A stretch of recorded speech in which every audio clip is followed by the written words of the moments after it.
Puntahan natin si General Torre, mga kababayan. Ano, nako, mukhang mayayari yung mga nasampi na din dito ha. Oh, pakinggan nyo ho, mga bossing. Vlogger, but there are also groups who are citing concern over this, over a possible abuse of authority, at the very least, a possible conflict of interest. Kayo po ang PNP-CIDG chief. What would you say to that? Well, first and foremost, I would like to thank the lawmakers for expressing support to our actions.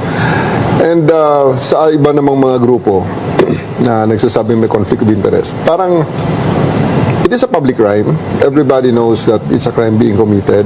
A crime has been committed. And parang napaka-unbecoming naman kung si IDG chief ako at may mauna pang mag-complain at kailangan pang i-push kami or i-push ako para mag-file ng complaint na ito. So, talagang ginawa ko na ang dapat na trabaho.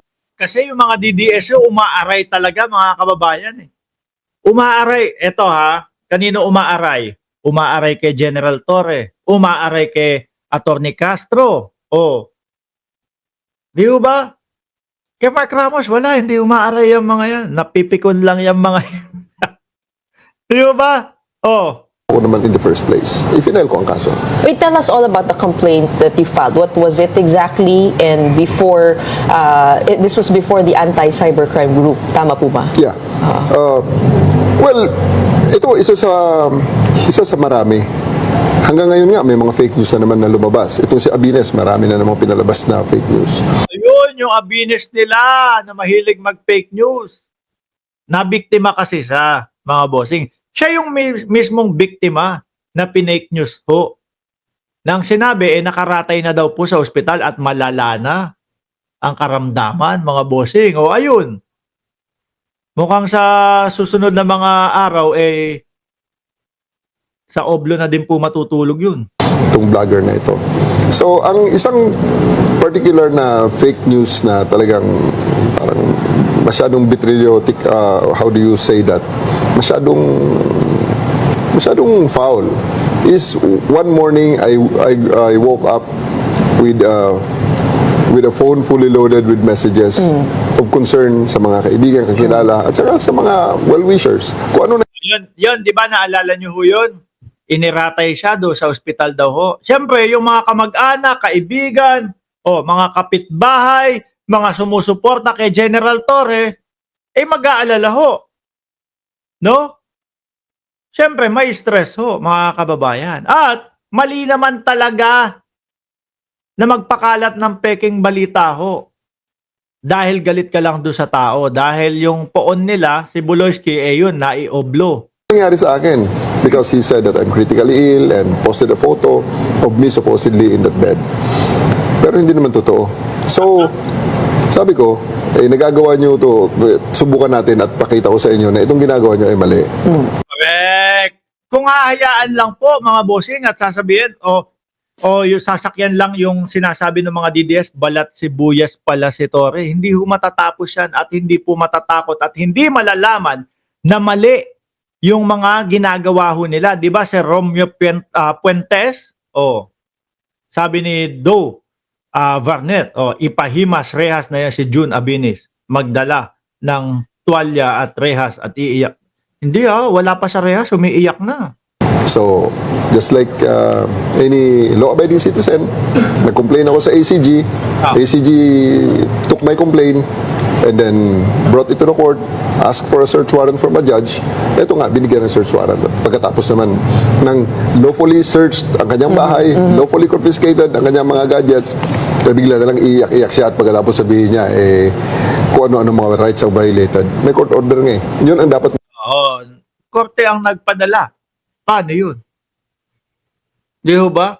Tapos ang ibabala na naman ho ng mga yan, naku, sinisikil na ang ating karapatan. Fake news na yung mga pinapasabi at mga pinagbabalita ho nila. Sinisikil pa din ang karapatan yung mga dahilan ho nila. Ipaintindi sa ating mga kababayan na ang ating ginawa ay pinadaan natin sa korte. Korte na hindi pwedeng diktahan ng pulis. Okay, so yung complaint po, puntahan po natin yung photo, no? Ito po ba ay totally fake? I mean, or kumuha po ng dati yung Well, obviously, ang mukha ay akin.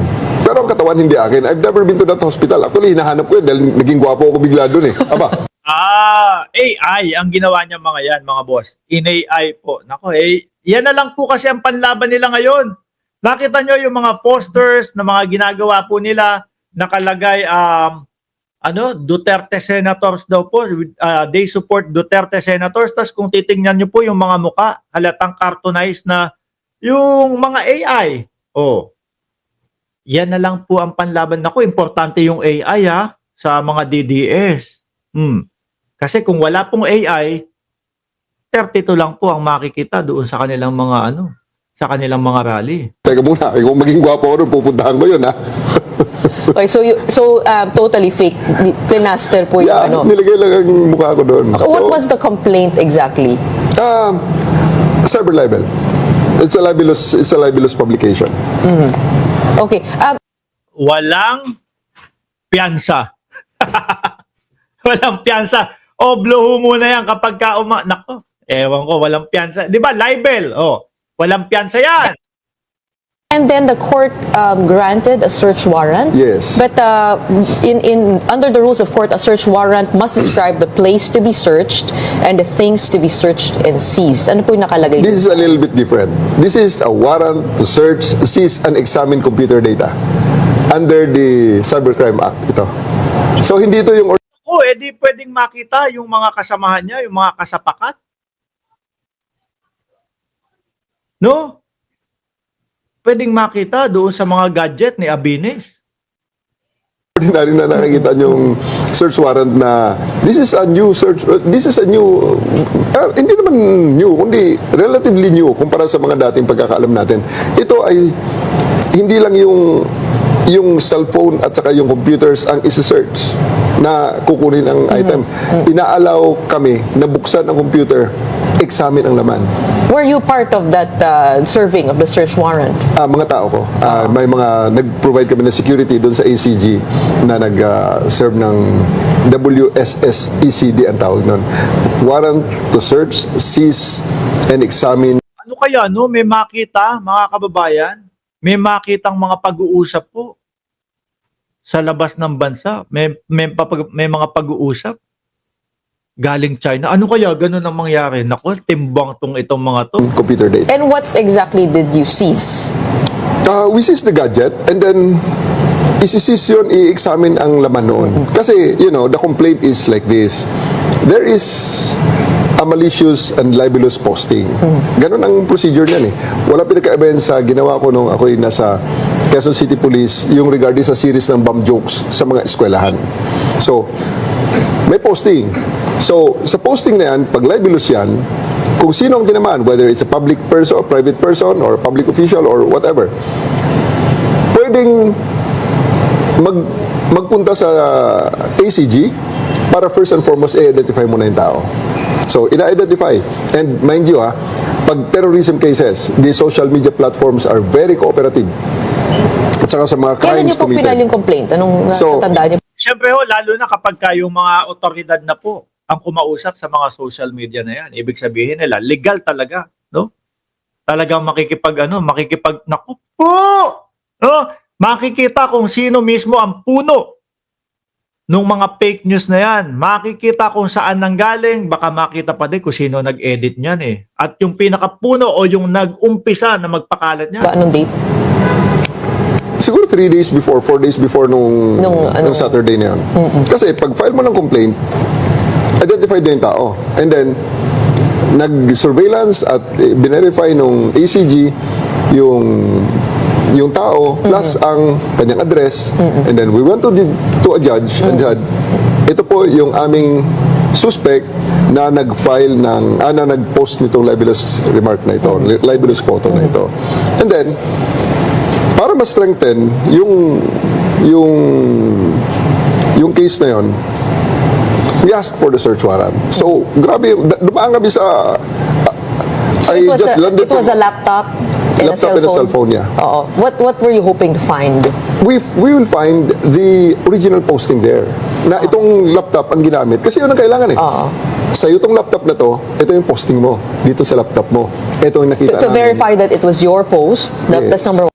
Nako mga DDS, kayo kahit hindi kayo vlogger, tapos kayo gagawa kayo yung mga edited lang. Wala lang, trip ko lang kasi Duterte ako pag kaya nag-viral tapos nakarating.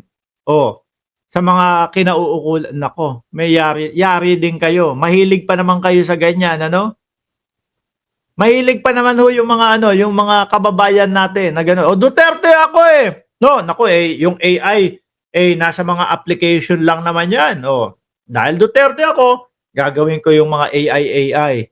Sisiraan ko yung ganito. Sisiraan ko si Pangulong Bongbong Marcos. Tapos nag-viral. Baka iyakan kayo, ha? Kagaganyan ninyo. One. Number two, how about the fabrication of the photo, alleged fabrication? Ang bottom line dyan, pag ano po nakita niyo doon? Pag makita yan sa laptop, nakita na sa laptop ang original post na talaga siya ang Jun Abines na nag-post nitong... So yun lang po hinahanap niyo? Yun lang. Wala nang iba pang kailangan? Wala nang kailangan. Ito, Ayun, nakita na talaga mismo sa laptop, mga kababayan.